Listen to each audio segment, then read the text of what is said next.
The Ten of Wands in Joe Bandel's Oak Tarot of Love and Romance marks a radical departure from the traditional image of a man weighed down by a heavy bundle of wood, transforming the theme of burden into a story of bittersweet realization and sexual awakening. This isn't the exhausted figure we see in the Rider-Waite-Smith deck. Instead, Bandel gives us a man and a woman standing in the center of a complete circle of light, formed by 10 glowing wands, where the weight isn't physical, but the heavy, beautiful realization of what it means to be fully human and fully connected. It's such a profound shift because the 10 in any suit represents the final culmination, the moment where the element reaches its maximum intensity. In Bandel's system, the suit of wands is specifically tied to spiritual love. So, by the time we reach the 10, we're seeing that high-frequency spiritual energy finally hitting the ground. It's the moment when the soulmate connection isn't just a concept or a dream anymore. It's landing in the body. That's why the faces of the couple in the card show that deep realization. It's a look of, oh, this is actually happening and it's real. That term bittersweet stands out. Usually when we talk about sexual awakening or a major realization in love, we focus on the excitement or the happily ever after aspect. But Bandel specifically labels this as bittersweet. Is that because the grounding of spiritual energy into a physical body inherently carries a loss of that perfect spiritual ideal? I think that's exactly the tension. When love exists only in the mind or the spirit, it's perfect, it's infinite, and it doesn't have to deal with the messy reality of human life. But in the Ten of Wands, that spiritual energy grounds fully into the body. Suddenly, attraction becomes physical and undeniable. There's a bittersweetness in that because your trade-off for the infinite is the finite. You're trading the perfect astral version of the person for the actual human standing in front of you, with all their quirks and vulnerabilities. It's the challenge of uniting spirit and body without losing the essence of either. The visual of the 10 glowing wands forming a circle of light around them feels like a protective barrier, but also a cage in a way. It's like the intensity of their realization has created its own ecosystem. And then you have that massive oak tree behind them. In the oak matrix philosophy, what role does that tree play in this specific moment of awakening? The oak tree is the ultimate anchor. In Celtic mythology, the oak is the king of the forest, representing endurance, ancient wisdom, and strength. Bandel uses it here to show that this isn't just a fleeting physical spark, it's a rooted experience. Without that oak tree in the background, the fire of the wands might just burn out or become overwhelming. The oak represents the stability that allows the realization to take root. It's the earth to the wands' fire. It tells the couple that they have the structural integrity to hold this much energy without breaking.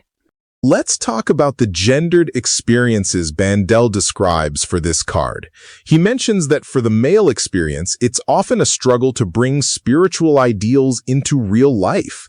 He's confronting his own sexuality and physical needs, perhaps for the first time in such a profound way. Why is that described as a struggle specifically for the masculine energy in this deck?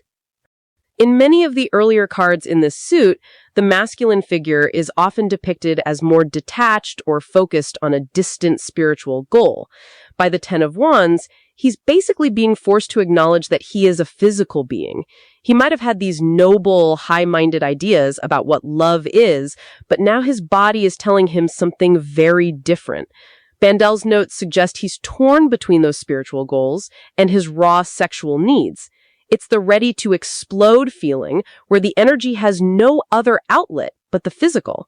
He's learning that the God in the body isn't a contradiction, but it's a difficult bridge to cross when you've lived in your head for so long. And for the female experience, it's described as a shift from a purely spiritual connection to an embodied physical attraction. She's moving from feeling like a goddess in total control to being irresistibly drawn to the physical. Is there a different kind of fear there? He mentions she might fear entrapment in those worldly pleasures.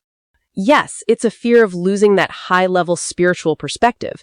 If she's been operating from a place of astral creation, as Bandel calls it, where she feels she can direct the energy of the relationship from a higher plane, the physical reality of the Ten of Wands feels like a descent.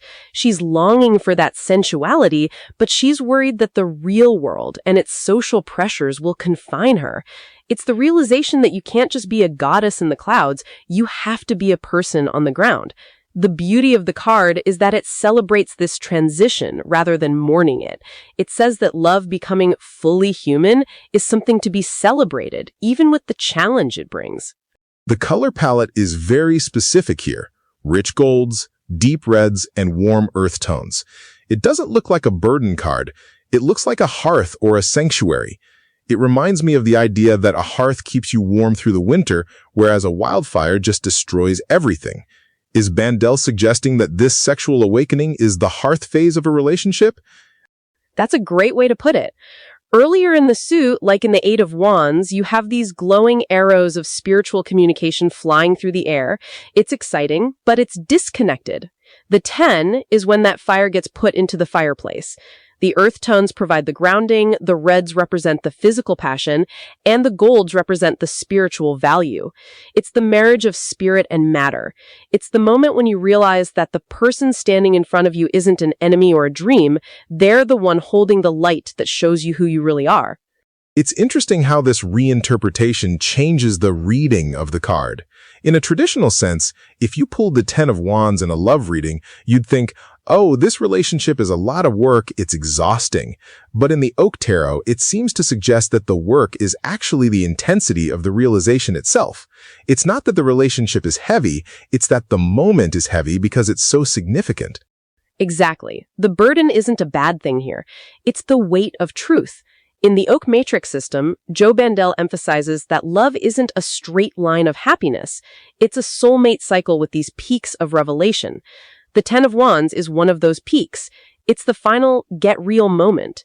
If you've been avoiding the physical side of a connection because you wanted to keep it pure or spiritual, this card tells you that the cycle is complete and it's time to land.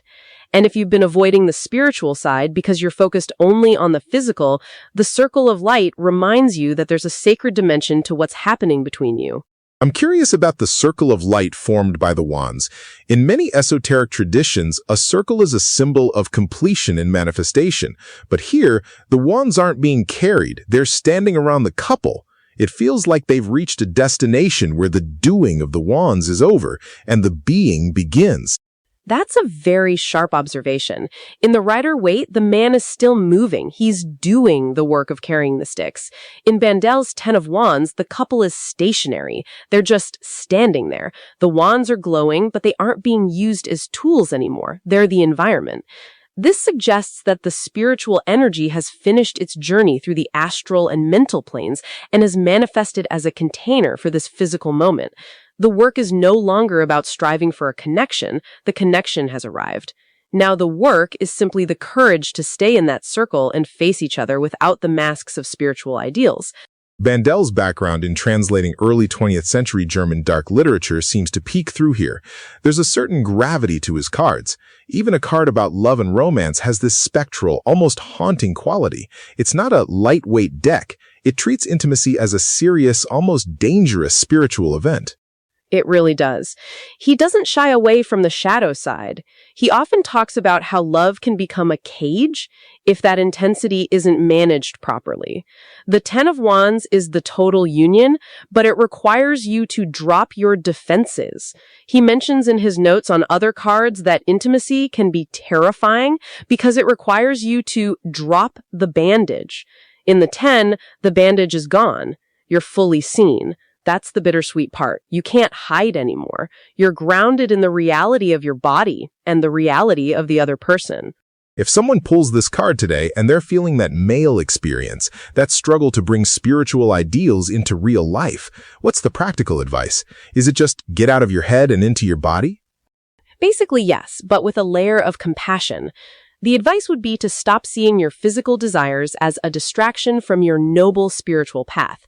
In this deck, those desires are the spiritual path, grounding itself. It's an invitation to acknowledge that being a physical person is a spiritual act. For the masculine energy, it's about realizing that protecting the space and being present in the fire of attraction is where the real growth happens now. Don't run back to the woods of abstract concepts. Stay in the circle. And for someone identifying with that female experience, who might be fearing that entrapment in sensuality, how does she maintain her goddess status while being fully human? By realizing that the goddess isn't something separate from her physical form. The card shows her realizing she is a goddess within the context of being sexually attracted to the man. It's the realization that she can transmute that physical energy back into spiritual thought. She doesn't have to choose between being spiritual and being sensual. The circle of light is proof of that. It's made of spirit, but it surrounds a physical embrace. She can maintain her sovereignty and her connection to the astral planes while still enjoying the earthly pleasures she's drawn to. The Ten of Wands in this deck really feels like the final exam of the soulmate cycle. It's the moment where you either choose to ground the lightning of your connection into the earth of a real relationship, or you let it dissipate back into the ether. It's a call to integration, the fire that does meeting the oak tree that simply is. It's the ultimate transition from a performance of love to a refuge of love. It tells us that true intimacy isn't just a high-speed spiritual message or a dream we have at night. It's the choice to be fully present in our bodies with another person under the shelter of something as enduring as that oak. It's a powerful reframing of a classic card, reminding us that sometimes the heaviest burden we carry is simply the magnitude of our own capacity to feel and be seen. If this exploration of the bittersweet realization and the grounding of spiritual energy into the body resonated with you, consider sharing this episode with someone who might be navigating their own path between spiritual ideals and physical reality.